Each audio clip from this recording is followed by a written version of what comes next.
Welcome to Tabletop Gaming Guild. Today we'll be continuing my top 100 with number 41 through 50. This particular set of tests has a lot of older titles that have been revised, reprinted, and overall improved with a newer version.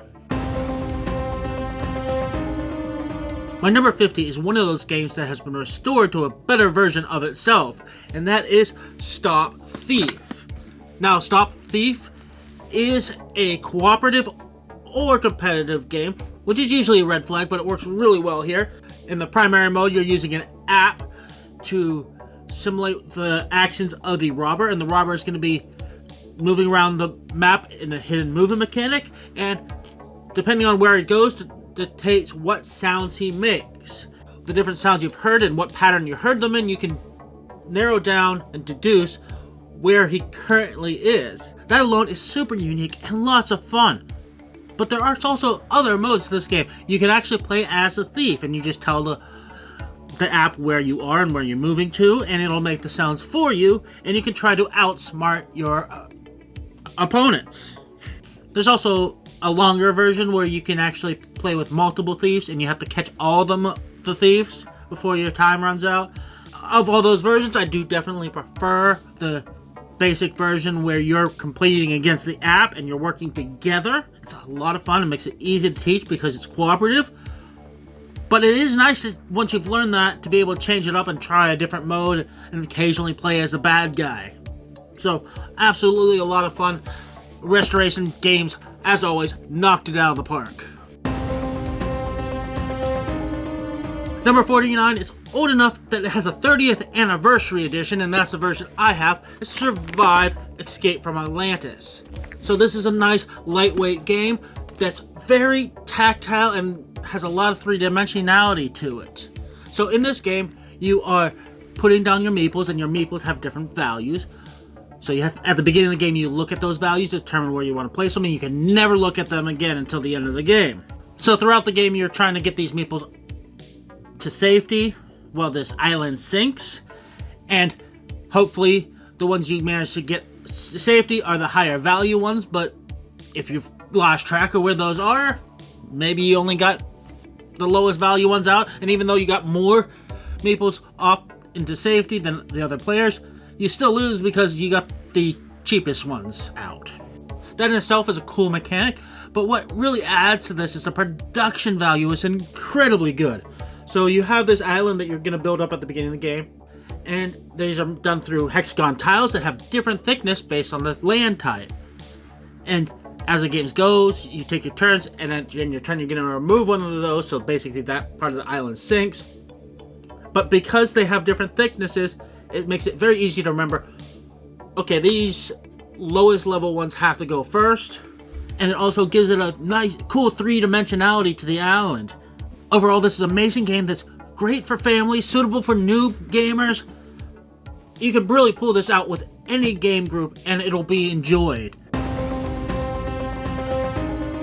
Despite having been revised and reprinted, my number 48 still looks quite as old as it is. And that's El Grande. I specifically love the big box edition of this. El Grande is pretty much the granddaddy of area control games, and it has one of my favorite mechanics where you have a hand of cards, and once you played a card, you never get it back. The cards in your hand are multifunction. They determine the strength of the bid for taking actions, and also how many meeples you can add to your supply. Then when you bid on actions, those also have multiple functions. They give you an action, plus they also tell you how many meeples you can take from your supply and put onto the board. So that dual layer multifunction is a lot of fun, but it gets even more interesting when you add in the big box modules. Some of them are quite straightforward, like one of them just gives you more variety of numbers you can have in your hand at the start, but nobody's going to quite know what you chose to put in your hand. Another one actually combines the actions on the board with the cards in your hand, so your coolest actions may mean you're just not getting many people out. I particularly like playing this game with just one of those modules. I'll change up which one it is, but basically I like to change up what you could have in your hand. This is a really well designed game. The actions of the cards are super interesting, and they give a lot of opportunity for out of the box thinking and completely catching your opponents off guard. Next, we have a classic card game that has taken many forms. The mechanics in this game have been used in many different games, all of which have the same basic feel, but some of them have changed up the mechanics or the theme. And this probably should have been my number 51 because it's 51st Date, but I'm putting it at 47. 51st Date is sort of a civilization builder, but it's primarily an engine building game. Each turn, you're going to be getting resources, you're going to be taking limited actions to be able to play cards or get new cards, and spending those resources to potentially attack and destroy opponents' cards. In many ways, it's a classic style engine builder where you have to determine when to stop going for resources and cards that help you produce more resources, and when to start going for cards that help you produce more points and convert those resources into points. And like all engine buildings, learning when the best time to do that takes a few plays, but the game plays quick enough that you can play multiple sessions in a sitting and learn this game super quick and get really good at it super fast. So now we're moving away from remakes and into sequels with Reavers of Midgard. Now this is a sequel to Champions of Midgard. It doesn't share a lot of similarities to the original game. It is still worker placement, but you only have 1 to 2 workers per round. But for the most part, you're getting your actions through following what other people would do. So every time somebody takes an action, if you have the resources to follow, you get to follow and you get a bonus for following. Game only goes for a couple of rounds, so it's pretty tight, and it becomes very important to watch what other people are doing, watch what resources they have, and make sure you have the resources to follow whatever actions they choose to do. Yes, if you can't follow, you can always rest and get something out of it, but it's not nearly as good as actually being able to follow. If you have a whole turn where you can't follow anybody's actions, you're in bad shape. So that means you're really paying attention on other people's turns as well as yours. There is no downtime in this game, despite being mostly a Euro. The next game was at one point my number 1, and actually stayed in my top 10 for a couple of years before finally dropping off, simply because it's not really intended to be that replayable. It's supposed to be expansions coming out, they add to the story and keep progressing the story. However, those expansions, whilst they all have been good, not all of them have been top 10 material, but Time Stories is still an amazing game. It's been long enough since I played the base game. I probably could play it again and start the whole series again, but it's really intended to be a puzzle game. So if you remember some of the puzzle elements, it really does spoil some of the reveals. As far as how the game plays, it's pretty unique, and that's a big part of why it was my number 1 when it first came out. Now, essentially what you're going to be doing is exploring a map and talking to people, solving puzzles, but you don't necessarily know exactly what the puzzle is you're trying to solve. You're getting little pieces here and there. If you run out of time, you have to repeat the game. However, you're now choosing, okay, that seemed important. We should go for that, but this other thing seemed less important.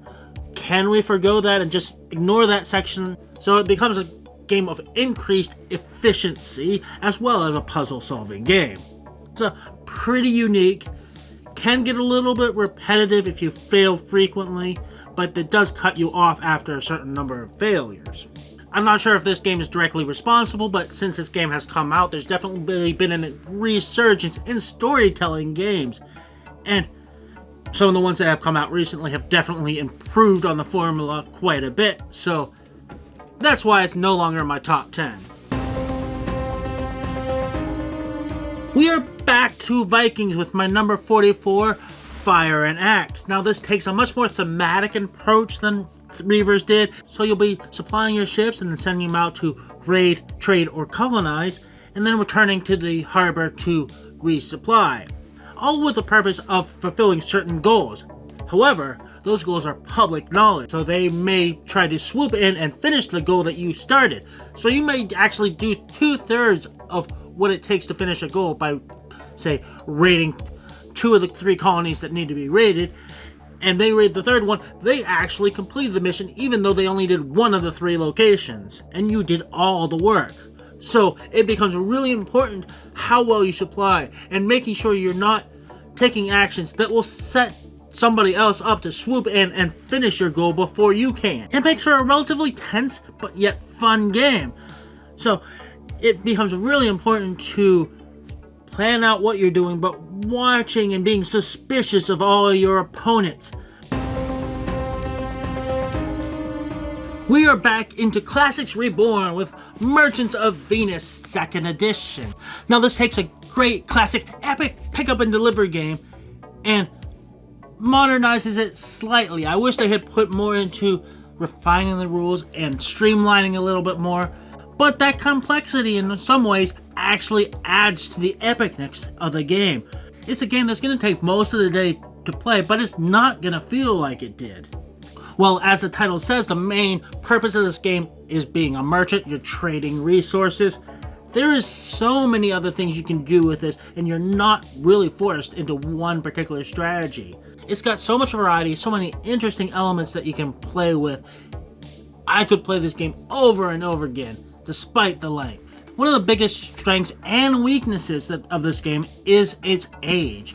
Because it's been around so long, many people have made custom house rules, have modified the game in ways that improve the original, and this game takes a lot of those and adds those back in. While I do love those optional rules and all the variety that can add, I do wish they had cherry-picked them a little bit more for what the base game would be without the optional rule. That said, it is such an epic game.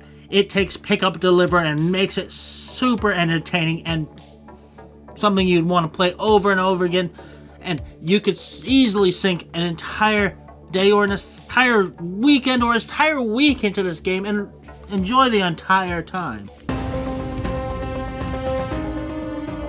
We're briefly going to get out of the old and into Kickstarter, in particular CMON Kickstarters with Rising Sun. Rising Sun is definitely a game that I say get the Kickstarter version. The retail game is good, but doesn't have nearly the variety and replayability of the Kickstarter edition. The Kickstarter version added so many cool monsters and so much variety that really kick up the replay value of the game, while the retail can get a little bit stale. This game plays really well with 4 or 5 players. There's combat mechanics, there's negotiation, there is bluffing. Essentially the way combat works, it's pretty cool. You get a shield that you have to invest money into different actions related to combat. You could be putting all your money into basically surrendering and getting points out of surrendering and just throwing your enemy off by, it's like, oh, suddenly I have no enemies to kill because they've all just committed Subuku and gave up the battle without a fight. And I had put all my money into getting points through slaughtering my enemy. Beyond that, there's also a drafting mechanic for what monsters you can get, what abilities you can acquire throughout the game, and you're going to be playing as a unique faction with its own power too, so there's a lot of ways you can change up the game. It's never going to be the same if you have the full version. And despite being ostensibly a war-based game, where combat seems to be super important, you can win this game by avoiding combat as much as possible, and actually losing combat could be a positive for you because nobody's paying attention to what you're doing. And that's actually how I won my first game. And that does tend to be a common theme among Eric Lang games. He likes treacherous behavior and subterfuge and combat when winning through failure.